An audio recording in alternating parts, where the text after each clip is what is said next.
Hey guys, and welcome to day 27 in Lent. Today we are looking at paying taxes to Caesar using the Gospel of Mark, chapter 12, verses 13 to 17.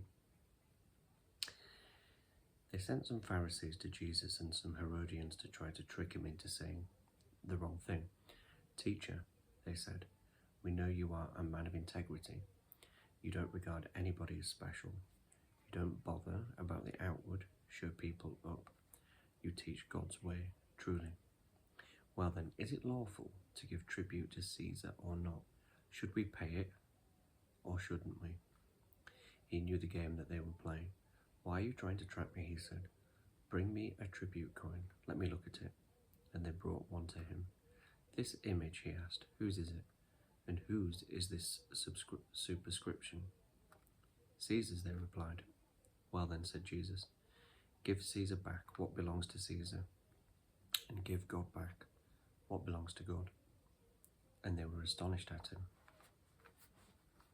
I have on my desk one of the tribute pennies from the reign of Tiberius Caesar. It is almost certainly the type that features in this story.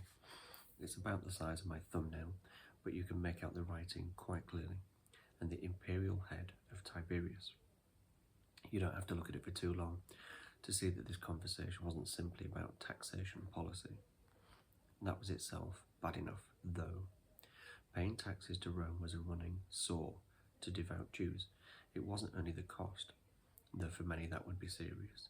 They would also pay local taxes, temple taxes, for those in Galilee, taxes to Herod as well. It was what the tax represented. The Jews celebrated the fact that they were God's free people, but they agonized over the reality that it wasn't true. Ever since the Babylonian invasion half a millennium before, they had been ruled by others. Under the Hasmoneans, in the period roughly 163 BC to 63 BC, they were semi-independent, but since then Rome had taken over. And where Rome ruled, Rome taxed, and Rome was hated for it. But the coin itself went further. Jews were forbidden to make carved images. They debated whether this included images of plants and flowers, but images of human beings were out of the question. And here is Tiberius, staring coldly out of the world from every small Roman coin.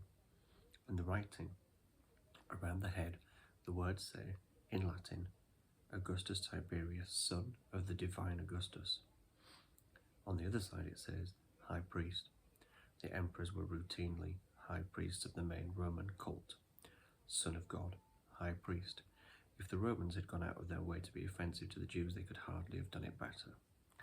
And when Jesus, the true King, the Son of God, is standing there in the temple ruled by the Jewish chief priest, the irony could hardly be sharper.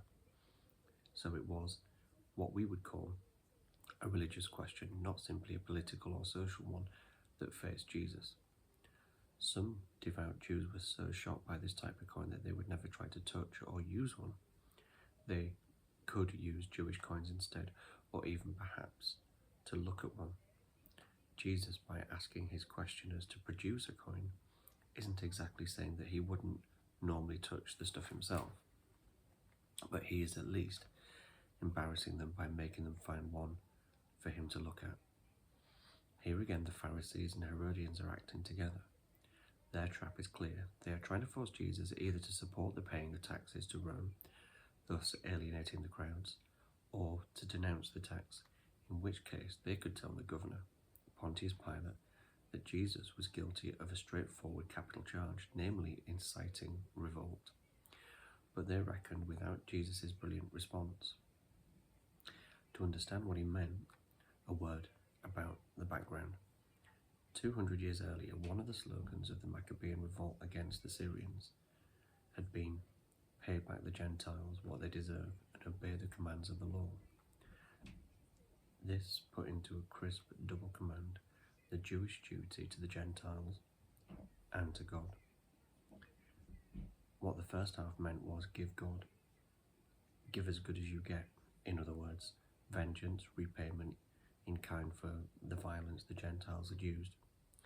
Now a very different revolt is underway.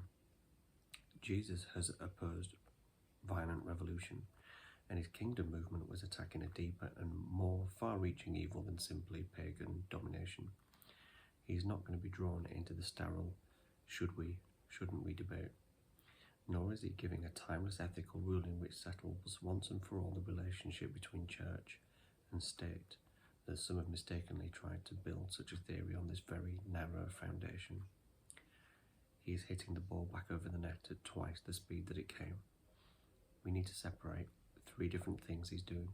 Each one of them takes them completely by surprise. First, give Caesar what belongs to Caesar can be taken, of course, as a way of saying, yes, pay your tax, but without the sting of, yes, submit to the Romans as your masters. The fact that Jesus has drawn attention to the blasphemous image and writing gives his command the flavour of send this filthy stuff back from where it came. It is contemptuous without opening Jesus to the charge of sedition. Second, though, it nicely echoes the Maccabean slogan, give the pagans what they deserve, or, if you like, pay the Gentiles back in their own coin. It could be taken as a coded revolutionary slogan. After all, the kingdom of God is all about the one true God becoming king of the world, demoting the petty princelings who style themselves sons of God, high priests, or whatever. Yet again, in context, it doesn't leave Jesus open to a direct charge. His words are, after all, literally saying, yes, pay the tax. Third, the command to give God what belongs to God opens up all kinds of further questions. Did he also mean that? Because humans bear God's image, all humans owe themselves, their very lives to God, and should give those lives back, as one might give a coin back to Caesar. Did he mean standing there in the temple courtyards, that the sacrificial system, which was supposed to be the way of giving God his due, needed to be superseded by a more complete worship? Did he mean, against the normal revolutionaries, that if you really gave your whole self to God, you would discover that using violence to fight violence, using evil to fight evil, simply wouldn't do? I think he probably meant to hint at all of that, and perhaps even more. What he didn't mean, despite many attempts to squash his words into this shape, was that you could divide human life and the world into two segments, the religious part and the political or social part. That's a much later idea which gained ground only in the 18th century. It had a huge influence on the modern world, but is increasingly being seen today as at best inadequate and at worst dangerous. It would prevent, for instance, any Christian critique of public policy, including economic policy, which is sometimes sorely needed in our world. Jewish thought and Christian thought, as it emerged with Judaism, has always seen the entire world and everything in it as created by the one God. All aspects of it fall under his sovereign and saving rule. To repeat then, this passage wasn't designed as a full-scale statement of Christian faith, Christian truth on religion and society or church and state. It was a quick and sharp-edged quip for a particular occasion, but what Jesus said will bear a lot of thinking through and working out. The kingdom of God goes beyond the sterile either-or questions which crafty people, often with flattery as here, like to pose. God grant us wisdom to see the heart of things and to give ourselves wholly to our true God and King. So for reflection today, examine Jesus' response to the question of paying taxes. How does his answer simultaneously challenge the oppressive Roman regime and expose the religious hypocrisy of his questioners?